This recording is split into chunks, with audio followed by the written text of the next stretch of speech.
जाओ जंगल तपस्या करो।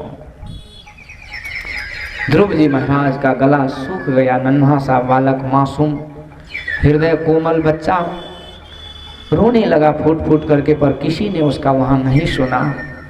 प्रलाप करते हुए रोते हुए लौट करके राज दरबार से रोते रोते अपने माँ के पास जा रहा है। बच्चे लोग भी साथ हैं। ध्रुव आंसू बहाते हुए बड़े करुण भाव से रोते हुए जा रहे हैं, पर रोने की आवाज़ जो दूर में बैठी अलग थलग वो सुनीति महारानी के कान में गई, तो दौड़ के बेचारे आए, रोते हुए ध्रुव को उठा करके गोद में लिया।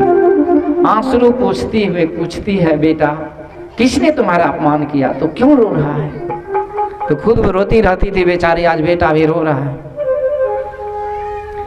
तो ध्रुव जी तो बोलना चाह रहे हैं कुछ, लेकिन गला रूंध जाता है। इतना कष्ट, इतना अपमान, इस तरह से अनादर किया उसकी सौतेली माँ ने।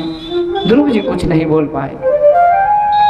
परंतु जो बच्चे लोग थे संग में, उनसे सुनीति माँ ने पूछा, बोलो मेरे बेटे को क्या हुआ, क्यों रो रहा है ये? बच्चे ने सब कुछ सुना दिया। बच्चे दिल के सच्चे, जो देखा अक्षरशः सुनीति माँ को सुना दिया। मैत्रेय मुनि कहते हैं, विदुर जी महाराज, जैसे सुनीति माँ ने वो दुख भरी घटना को सुनी, कलेजा फट गया, आंख से आंसू की धारा बह निकली कि मेरा सम्मान नहीं हुआ तो नहीं हुआ, आज मेरे बेटे का भी इतना बड़ा अपमान। हे विधाता, हम कहाँ जीऊं, कैसे जीऊं, इस जीवन को कैसे रखूं? सिसक सिसक कर रोने लगी। पर फिर सोचती है, यदि मैं रोती रहूं तो मेरा बेटा का कभी कल्याण नहीं होगा।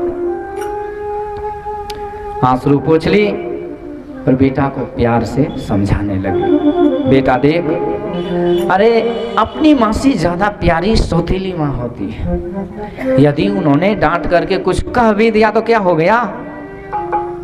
ध्रुव जी कहती, माँ तुम क्या बात कर रही हो? उन्होंने कुछ कह दिया?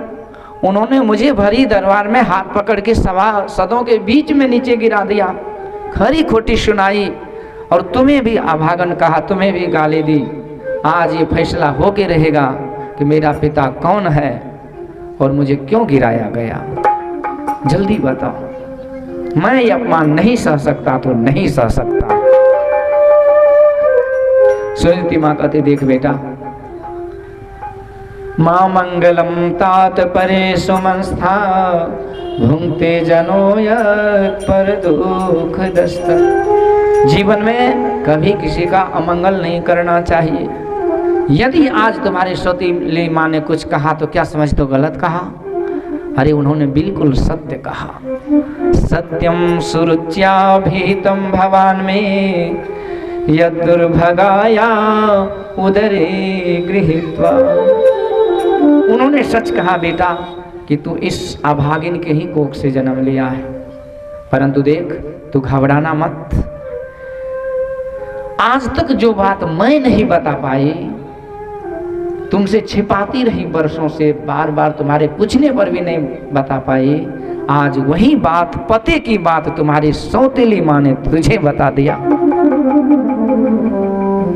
आज तक मैंने तुम्हें तुम्हारे पिता के बारे में नहीं बताई, पर आज तुम्हारी सौतेली माँ, जिन्होंने तुझे परम पिता के बारे में बता दिया। इसलिए बेटा, इस अवसर को चूकना मत, हाथ से जाने मत देना, तो चला जा उसी परम पिता के गोद में। और देख, जो एक बार उसके गोद में चला जाता है ना, वो फिर कभी नहीं गिरता है। ऐसे पिता के गोद में तो 1000 बार अपमानित हो चुका है, क्योंकि जीव का तो लाखों करोड़ों जन्म होता, तो हर जन्म में माता पिता मिलते ही।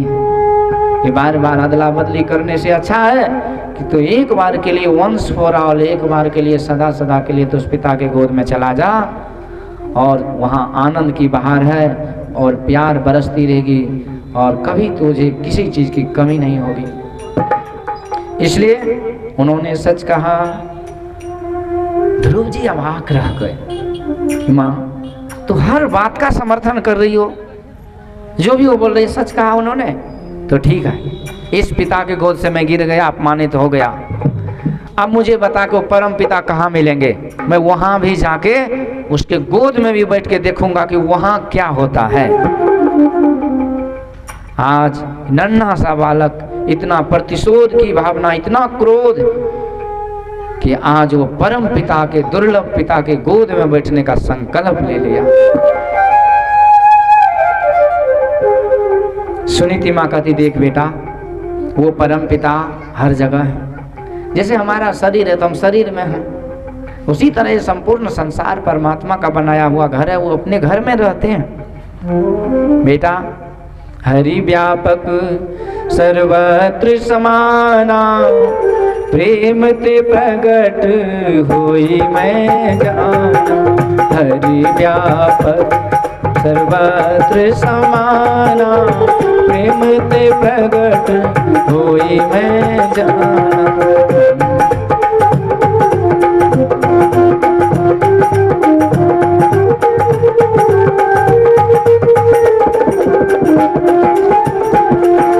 हरि व्यापक सर्वत्र समाना, प्रेम ते प्रगट होई मैं जाना।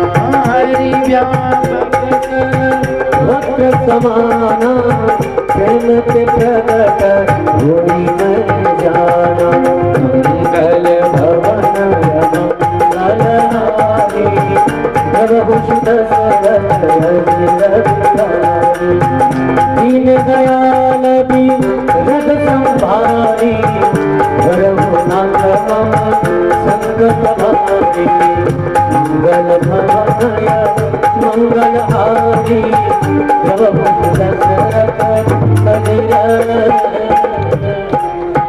कस्तूरी कुंडल बसे मृग ढूंढे बन माही, ऐसे घट घट पीव है दुनिया जाने नाही। वायुर्यथ को भुवनम प्रविष्टो, रूपम रूपम प्रतिरूपो बभुव। एकस्तथा सर्वभूतांतरात्मा, रूपम रूपम प्रतिरूपो बहिश्च। बेटा, जैसे हवा हर जगह है, हर बैलून में हवा, हर जगह हवा है, जिस तरह अग्नि सब जगह है, उसी तरह सृष्टि के कण कण में वो समाये हुए हैं। ऐसा कोई जगह नहीं जो उससे खाली है। परंतु सुन, तू जहां भाव भक्ति से उसे पुकारेगा वहीं वो प्रकट हो जाएगा। जिमी दूध के मथन से निकसत है घिउ जतन से, तिमी ध्यान के लगन से पार ब्रह्म लय निहारा।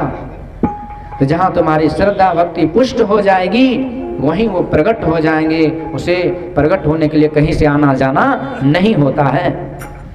इसलिए बेटा देख, वो परम पिता सबकी सुनते हैं, उसके कान ऐसे सूक्ष्म है कि एक छोटे से छोटे जीव जंतु की आहट को सुनने वाले हैं। उनके लाखों करोड़ों कान हैं, सब जीवों की सुनवाई वहां होती है। और उनके हजारों नहीं अनंत आंखें हैं, जिन आंखों से वो सबको देखते हैं। बहुत ऐसे जीव जंतु हैं हम उस आंख से नहीं देख सकते, पर उस जीव के अंदर जो, उस कीटाणु जीवाणु के अंदर जो जीव है उसे भी वो परमात्मा देखते हैं। इसीलिए उनके हजारों हाथ हैं सबके लिए, सब पर कृपा करने के लिए, सब पर दया करने के लिए, सब पर रक्षा करने के लिए वो हम सदैव तत्पर रहते हैं। इसलिए बेटा जा, और उनके गोद इतने बड़े हैं कि सब जीवों को वो प्यार समान बरसाते हैं, किसी चीज की कमी नहीं, कोई अभाव नहीं। इसलिए जाओ और उसी की खोज करो। ब्रह्म वेदमृतम पुरस्ताद ब्रह्म पश्चाद ब्रह्म, दक्षिणतश्चोत्तरेण अधश्चोर्ध्वं च परिश्रितम, ब्रह्म वेदमिदं वरिष्ठम। बेटा वह ब्रह्म, वो ईश्वर ही ऊपर है, वह नीचे है, वह दाएं है, वह बाएं है, आगे है, पीछे है, वो सब जगह ब्रह्ममय है ये संसार। इसलिए तुझे चिंता करने की बात नहीं। जाओ, तुम एक पुकार ही सही, पर भाव से भक्ति से पुकारोगे तो दरबार तक वो पुकार जाएगी और तुम्हारा हाहाकार मिट जाएगा। इस तरह से ध्रुव जी महाराज को एक एक बात सुनीति माँ ने सिखा दी। इसी को कहते हैं मातृ देवो भव। ऐसे माता देवी स्वरूपा होती है। ऐसे माता को संत होने का प्रथम गुरु है माता पिता। ऐसे माँ के लिए भगवान कहते हैं, सुन जननी सोई सुत बड़ भागी, अजय पितु मातु बचन अनुरागी। अच्छा बोलिए, कैकेयी माँ को जो भगवान बोल रहे हैं, तो क्या कैकेयी माँ जननी थी भगवान के? तो कौशल्या माँ जननी है, जो जन्म देती है उसे जननी कहते हैं। पर कैकेयी माँ आज भगवान को जंगल भेज रहे हैं और भगवान कहते हैं, हे जननी, मैं बड़भागी हूँ जो आपके आदेश का पालन कर रहा हूँ। तो विचार कीजिए, यदि सबसे अधिक त्याग है तो कैकेयी माँ में है। कैकेयी माँ अपने 4 पुत्रों में सबसे अधिक भगवान को मानती थी, प्यार करती थी। एक दिन कौशल्या माँ को हुआ कि मेरा बेटा राम कभी मेरे पास नहीं सोता, नन्हा सा बालक, हर माँ को शौक रहता है अपने बालक को गोद में खिलाऊं, और हमेशा कैकेयी के भवन में सोया रहता। तो एक दिन कौशल्या माँ गई और भगवान को उठा के ले आए, अपने सैया पर सुला दी। भगवान रात भर करवट लेते रहे, रोते रहे, चैन से नहीं सो पाए। और जब सवेरा हुआ, आज जब कौशल्या माँ ने भगवान को लेकर के कैकेयी महारानी के भवन पहुंची, तो देखा कि कैकेयी महारानी भी रात भर रोती रोती एकदम पूरा उसका बिछौना भीग गया था। सुमित्रा माँ समझ गई कि कैकेयी ये मेरी राम को अपने प्राण से ज्यादा मानती है, तब कभी नहीं लाती थी।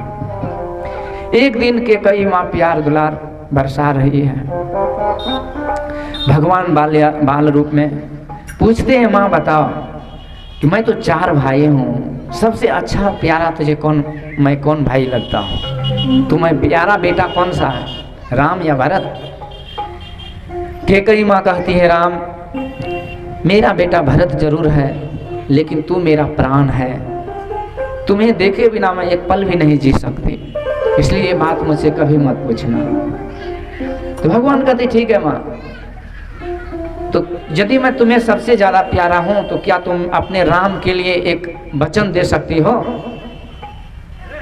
कैकेयी माँ कहती है, मैं अपने प्राण को हाथ में लेकर तुझे दे सकती हूँ, बोल बेटा तुझे क्या चाहिए, इस माँ से मैं सब कुछ पूरा करूंगी।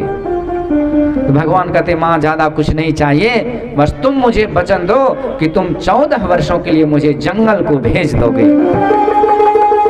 इतना जो सुनती है कैकेयी माँ मूर्छित हो गई, दांती लग गई और धड़फड़ा करके तिल मिला के गिर गई, आंखें उलट गया, तड़पने लगी। बड़ी देर के बाद कैकेयी माँ की मूर्छा आई तो आंखें भर आया। कहते राम, बेटा राम, मैं जानती हूँ कि तुझे भेज कर मैं जीवित नहीं रह पाऊंगी, यदि रहूंगी तो जीते जी मैं मुर्दा हो जाऊंगी, और ये दुनिया वाले मुझे कभी जस नहीं देगा, मेरे ऊपर ऐसा कलंक लगेगा कि जन्म जन्मांतर के बाद भी वो मिट नहीं पाएगा। पर बेटा मैं तुम्हारे सुख के लिए, तुम्हारे आनंद के लिए ये सब मैं जरूर सह लूंगी, और मैं वचन देती हूँ कि तुझे जरूर मैं जंगल को भेज दूंगी। ये बात भगवान ने कहा, मुंह पर करई विशेष स्नेही, अब मैं कर प्रीति परीक्षा ले। ये भरत जी को भगवान ने समझाया था कि मेरी माँ कैकेयी मुझे बहुत प्रेम करते हैं, और ये परीक्षा मैं लेकर के देख चुका हूँ। तो इस तरह से आखिर भगवान को जंगल भेज करके कोई माँ ने क्या उपकार किए हैं? कैकेयी माँ का जितना उपकार उतना किसी का नहीं। यदि आज भगवान जंगल न गए होते तो सबरी माँ का नवधा भक्ति क्या हम लोग को मिल जाता? क्या हनुमान जी महाराज का वो ज्ञान मिल जाता? क्या विभीषण जी महाराज का वो मित्रता हो पाती? क्या वो सुग्रीव जी से भगवान सुग्रीव का कल्याण हो पाता? और इस तरह से क्या दुष्ट रावण, कुंभकर्ण, मेघनाद आदि जो दुराचारी पापाचारी थे, खर दूषण जिन्होंने हजारों लाखों महात्माओं को मार मार करके उसके हड्डी का पहाड़ लगा दिए थे, उसे ही देख करके भगवान ने प्रतिज्ञा करी थी कि निश्चरहीन करो मही पन उठाए प्रण किन्न। ये दुष्टों का संहार किए, लाखों करोड़ों का कल्याण हुआ, धर्म की स्थापना हुई। ये सब तो कब हुआ? जब अधर्मी खत्म हुए। आज वो कैकेयी माँ ने त्याग बलिदान नहीं दिया होता, भगवान को उस कर्म के पथ पर नहीं भेजी होती, तो आज भगवान, आज हम लोगों का क्या होता? नहीं भेजी होती तो लाखों करोड़ों का कल्याण नहीं होता, धरती माँ का उद्धार नहीं होता। तो ऐसी माता हकीकत में जननी होती है जो अपने संतान को कर्म योग पर, भक्ति योग पर, भक्ति के मार्ग पर, सुमार्ग पर चलाती है। इसीलिए भगवान ने कहा, हे जननी तुम्हारा वचन मेरे लिए सर पर है। तो इस तरह से यहाँ पर सुनीति माँ ज्ञान उपदेश दे रही है, असली माता का रोल निभा रही है, असली जो गुरु माता है उसका रोल निभा रही है, अदा कर रही है। और भगवान जब जंगल जाते हैं तो लक्ष्मण जी भी जाने लगे। तो लक्ष्मण जी जा रहे हैं तो भगवान ने कहा कि जाइए अपनी माता से आदेश लेके आइए, क्योंकि मैं किसी के बेटा को ले जाऊं और अब उस माँ को दुखी नहीं देखना चाहता। लक्ष्मण गए और सुमित्रा माँ को कहते, माँ आज यदि आदेश नहीं दोगे तो ये लक्ष्मण तड़प के मर जाएगा। तो ये लक्ष्मण को मरना देखना चाहते हो, इसे जीवित देखना चाहते हो? तो सुमित्रा माँ कहती, क्या बात है बेटा? लक्ष्मण जी कहते, माँ आज हमारे प्रभु जंगल जा रहे हैं और मैं उन्हीं के साथ जाना चाहता हूँ। सुमित्रा माँ कहती, जाओ, ये मेरा अभाग्य है, ये मेरा सौभाग्य है कि मैंने तुम्हारे जैसे बेटा को जन्म दिया। बेटा देख, मैं तुम्हारे एक जन्म की माँ हूँ। ये राजा दशरथ तुम्हारे एक जन्म के पिता हैं। पिछले जन्म में हम लोग कोई नहीं थे तुम्हारे, आगे जन्म में भी कोई नहीं रहेंगे, फुल गारंटी है। परंतु ये भी फुल गारंटी है, पूरी गारंटी है कि राम और जानकी ये तुम्हारे जन्म जन्मांतर के माता पिता हैं। ये पहले भी थे, अभी भी हैं और आगे भी रहेंगे। तो जो सब दिन रहते हैं बेटा, वो असली माता पिता कहलाते हैं। इसलिए तात तुम्हार मातु देही, पिता राम सब भांति स्नेही, पिता राम सब भांति स्नेही, जो पे राम सिय बन जाही, अवध तुम्हारे काज कछु नाही।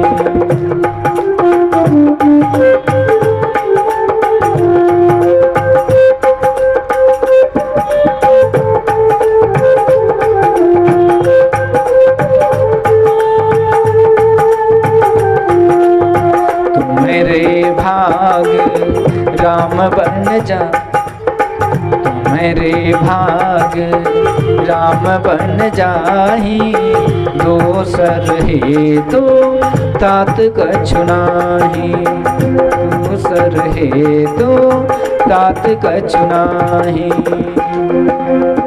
पुत्रपति जुबती जग सोई, रघुपति भगति जासु सुत होई, रघुपति भगति जासु सुत होई।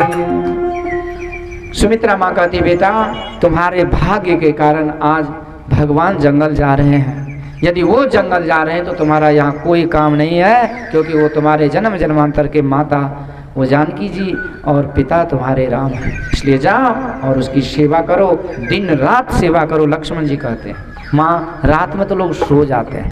सुमित्रा माँ कहा, यदि सोना बाधक है तो तू निद्रा का त्याग करके अपने माता पिता की सेवा करना। और इस तरह से कहा जाता है कि लक्ष्मण जी 14 वर्ष तक सोए भी नहीं थे। कहने का विषय है कि माता पिता क्या है? ये माता पिता वही है जो असली माता पिता का परिचय करा दे। यही है माता पिता का रोल, और यही आज सुनीति माँ ने किया, अदा किया।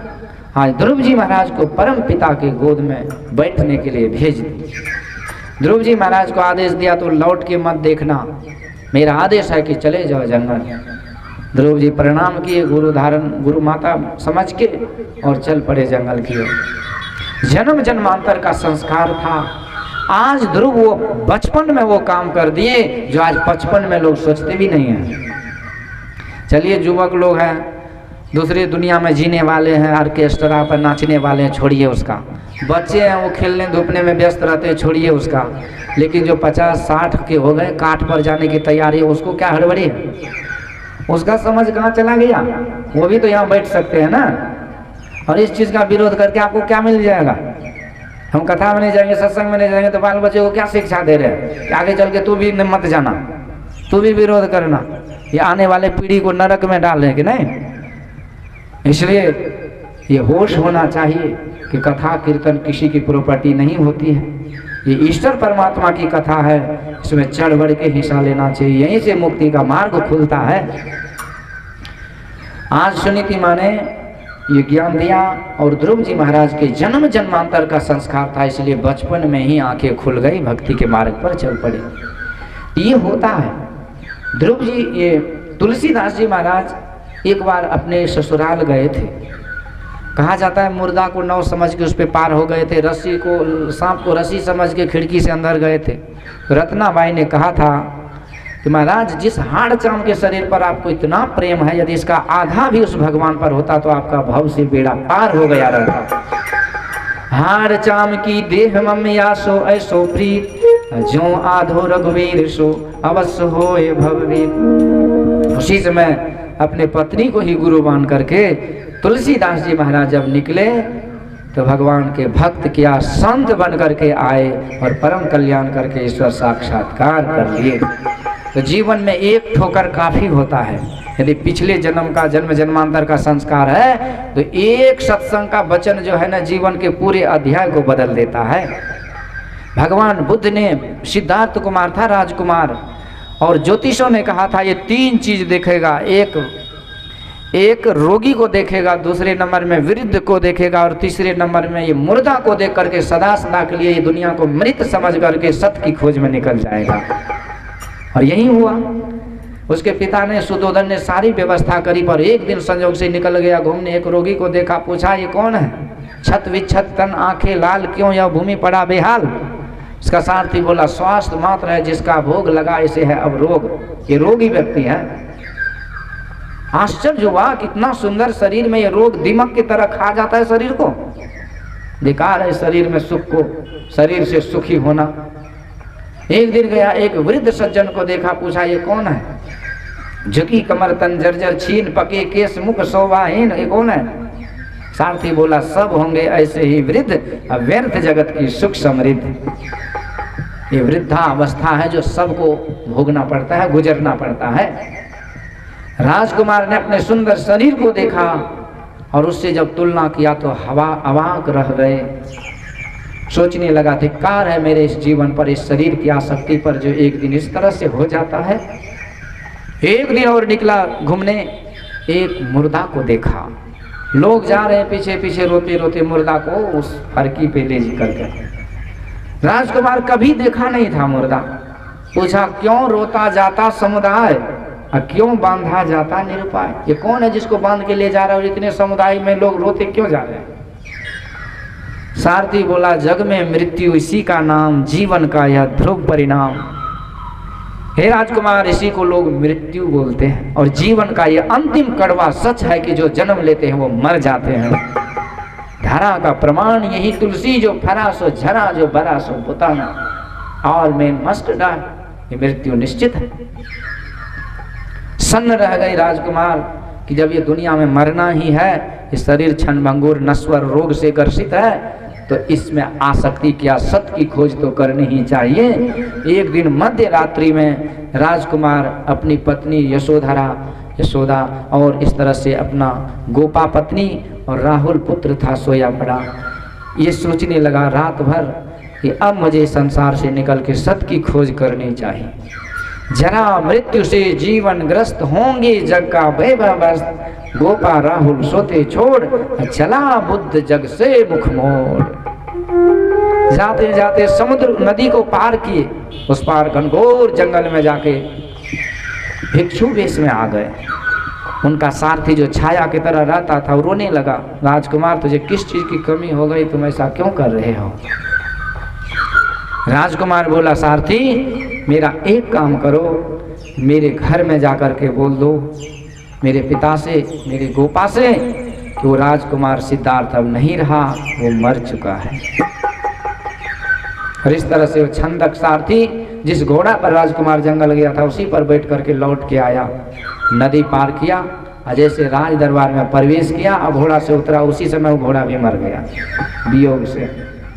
7 सप्ताह की कठोर साधना करी भगवान बुद्ध। हे राजकुमार, और अंत तो गत्वा जन्म जन्मांतर का वो संस्कार काम आया और इसी जन्म में वो बुद्धत्व को प्राप्त करके परम निर्वाण को प्राप्त करके ईश्वर को प्राप्त कर लिए। बोलिए भागवत भगवान की जय। तो कहने का अभिप्राय ये है कि संस्कार जन्म जन्मांतर का होता है, निमित्त कुछ भी हो जाता है और हम भक्ति में लग जाते हैं। अभी कहिए घंटों भर प्रवचन होता है, 7-7 दिन प्रवचन होता है, लेकिन फिर असर क्यों नहीं होता है?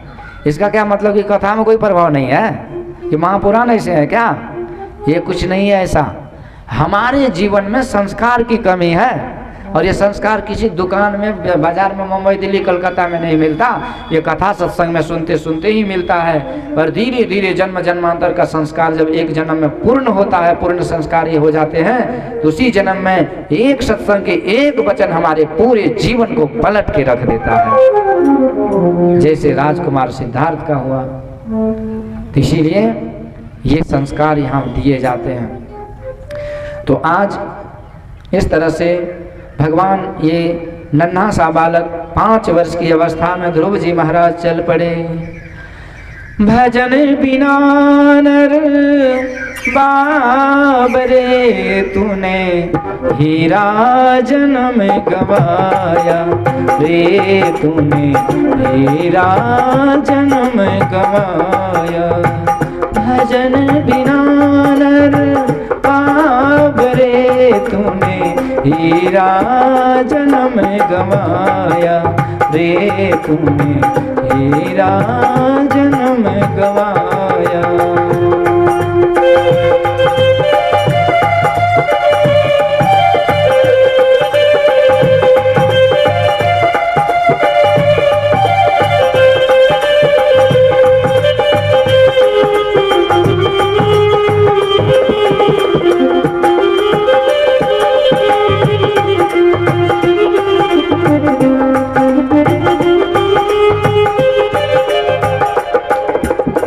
कभी न आया संत शरण में, कभी न हरि गुण गाया।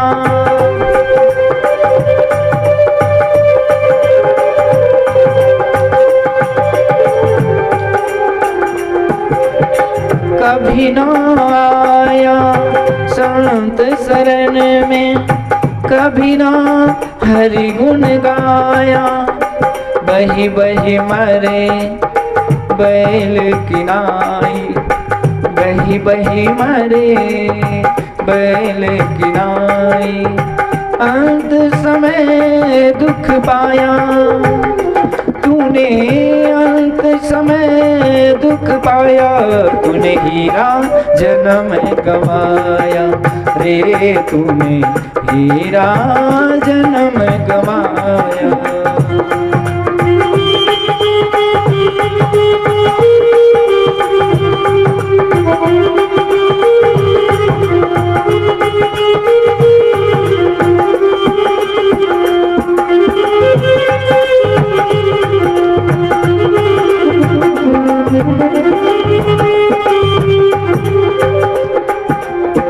यह संसार हाट बनिएगी,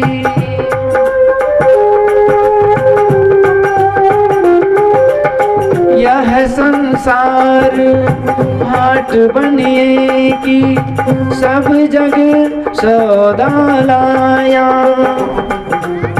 काहो कीन्ही दाम चगोनी, काहो कीन्ही दाम चगोनी।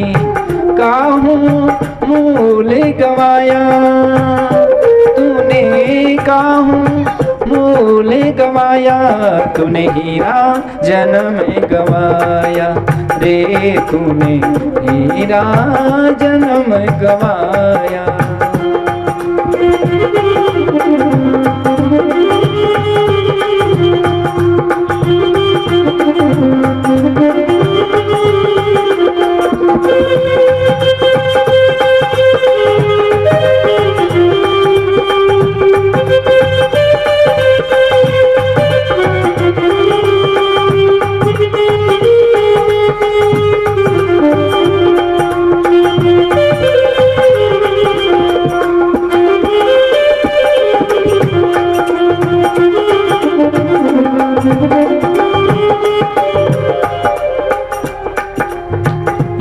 यह संसार फूल से मर का लाली देख लुभाया।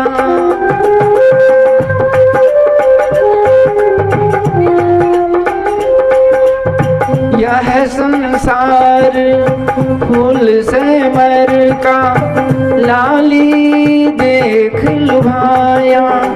मारियो चोच रोई जब निक से, मारियो चोच रोई जब निक से। सिर धुनी धुनी पछताया तूने, सिर धुनी धुनी पछताया तूने। हीरा जन्म गवाया रे तूने, हीरा जन्म गवाया।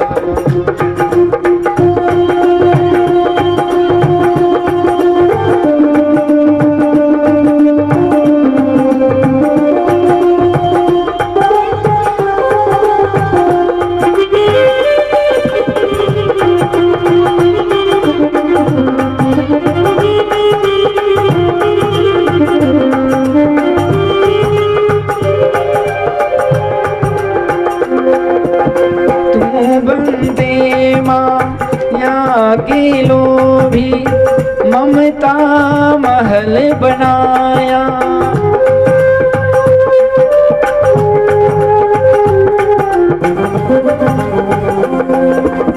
तू बंदे माया के लोभी ममता महल बनाया। कहे कबीर एक राम भजे बिनु, कहे कबीर एक राम भजे बिनु। सिर धुनी धुनी पछताया तूने, सिर धुनी धुनी पछताया तूने। हीरा जन्म गवाया रे तूने, हीरा जन्म गवाया। भजन बिना नर बाबरे तूने, हीरा जन्म गवाया रे तूने, हीरा जन्म गवाया। भजन बिना नर बाबरे तूने, हीरा जन्म गवाया रे तूने, हीरा जन्म गवाया रे तूने, हीरा जन्म गवाया। रात गवाया सोई के, दिवस गवाया खाए। हीरा रतन अनमोल था कौड़ी बदले जा। तो हमारे पूर्वजों ने, हमारे महापुरुषों ने ये भक्ति भजन का कितना महत्व दिया। इससे हमें शिक्षा मिलती है कि ध्रुव जी महाराज 5 वर्ष की अवस्था में भक्ति के लिए निकल पड़े। लंबा मार्ग दूरी घर बिकट पंथ बहुमार। कहो संतो क्यों पाइए दुर्लभ हरि दीदार। साहब के दरबार में लंबे पेड़ खजूर।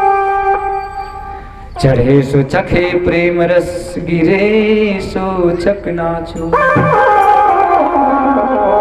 आज ध्रुव जी महाराज जाते जाते राज सीमा को पार किए, घनघोर जंगल में प्रवेश कर गए।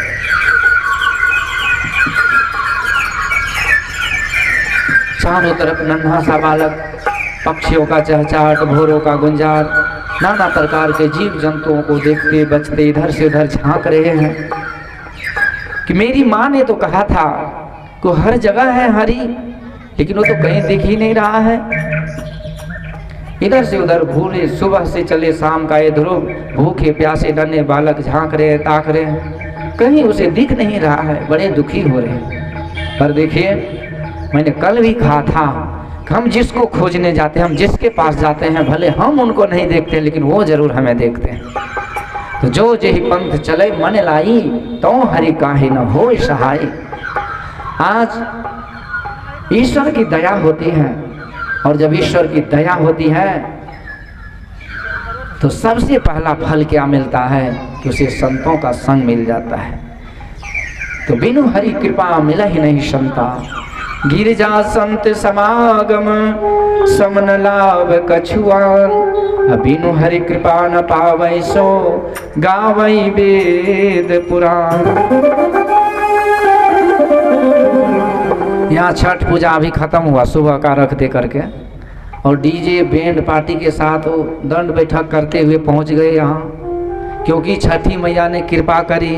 कोई बेटा लोटा मिला होगा उसको लॉटरी, तो हमने समझ लिया कि बहुत बड़ी कृपा मिली। हम कबूला करते हैं नौकरी मिल जाए, बेटा मिल जाए, हो जाए, तो हम बड़े प्रसन्न होते हैं कि बड़ी कृपा हुई। और भोले बाबा कहती कृपा नहीं है, ये तो आपके मेहनत का फल, आपने कमाया, इन्वेस्ट किया पूंजी और आपने इनकम पाया, ये फायदा नहीं है, व्यापार है। सबसे बड़ी कृपा तो तब होती है जब गिरजा संत समागम शमन लाभ कछुआन। बिनु हरि कृपा न पावै सो गावै वेद पुराण। तो ईश्वर की सबसे बड़ी कृपा तब होती है, जीवन में सबसे बड़ा लाभ तब होता है जब संत का समागम मिल जाता है। तो आज सूर्य भगवान की यदि प्रत्यक्ष कृपा है तो छठी मैया से ज्यादा आप लोगों के ऊपर है कि हम लोग संत समागम में बैठे हैं, अथवा जो भी यहाँ आएंगे उस पर कृपा है। तो ये ईश्वर की अनंत कृपा जब बरसाते हैं तो तब जाकर के संतों का समागम मिलता है, और जहाँ से हमें ईश्वर प्राप्ति का मार्ग भी खुलता है। तो ये सबसे बड़ा लाभ है। तो बाकी जो चीज़ इच्छा पूरी हो गई, हमको बहुत लाभ हो गया, ये लाभ नहीं है। ये तो बस ऐसे आया राम गया राम है। हम असली ग्राहक भी नहीं है। कबीर साहब कहते हैं सांचे का कोई ग्राहक नहीं, झूठे जगतपति जी कहे कबीर सुनो वैसा इन अंधों को क्या कीजिए जी। मैं वृंदावन गया था, अभी 1 महीना रह के आया। वहाँ पर 14 किलोमीटर का वृंदावन की परिक्रमा है, उसे 7 कोस गोवर्धन की परिक्रमा है। यहाँ तो घर से यहाँ तक दंड बैठक करते आए ना, कितने भक्त यहाँ से देवघर ले जाते हैं, दंड बैठक करते हैं। एक बौद्धिस्ट था तिब्बत से गया तक दंड बैठक करते चला गया। वृंदावन में परिक्रमा मार्ग में आपको दर्जनों ऐसे भक्त मिलेंगे जो परिक्रमा करते रहते हैं, दंड बैठक करते रहते हैं, पर वही बेटा लोटा कदू कदीमा के चक्कर में कोई किसी को भक्ति के लिए थोड़े देखे हैं दंड बैठक करते हुए।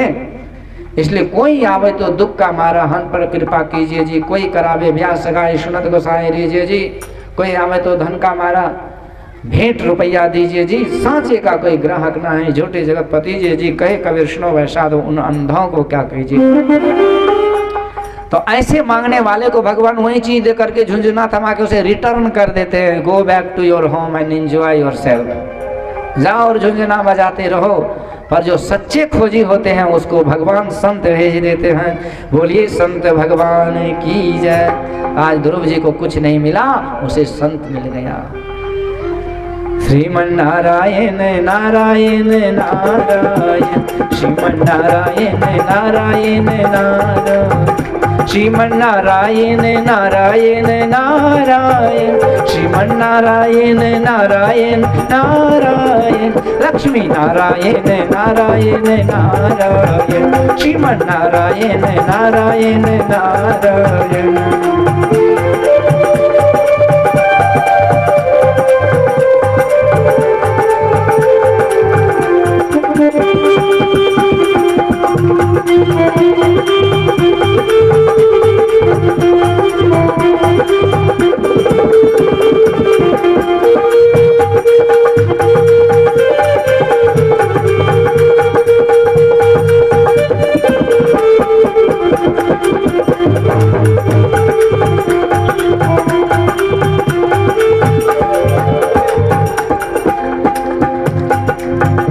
लक्ष्मी नारायण नारायण नारायण, लक्ष्मी नारायण नारायण नारायण, श्रीमन नारायण नारायण नारायण, श्रीमन नारायण नारायण नारायण, श्रीमन नारायण नारायण नारायण, श्रीमन नारायण नारायण नारायण, श्रीमन नारायण नारायण नारायण, श्रीमन नारायण नारायण नारायण, श्रीमन नारायण नारायण नारायण, श्रीमन नारायण नारायण नारायण, श्रीमन नारायण नारायण नारायण, श्रीमन नारायण नारायण नारायण, श्रीमन नारायण नारायण नारायण, श्रीमन नारायण नारायण नारायण। बोलिए लक्ष्मी नारायण भगवान की जय। आप लोग खरना तो नहीं कर रहे हैं? खरना में जो सूख के झरना हो जाते हैं, जब खा पी के आए हैं पारण चंपारण करके, तो एक बार जय जयकार तो लगाइए। पूरी कचौड़ी की प्रतिष्ठा क्यों गंवा रहे हैं? बोलिए वृंदावन बिहारी लाल की जय। ऐसे यहाँ पर देवर्षि नारद जी महाराज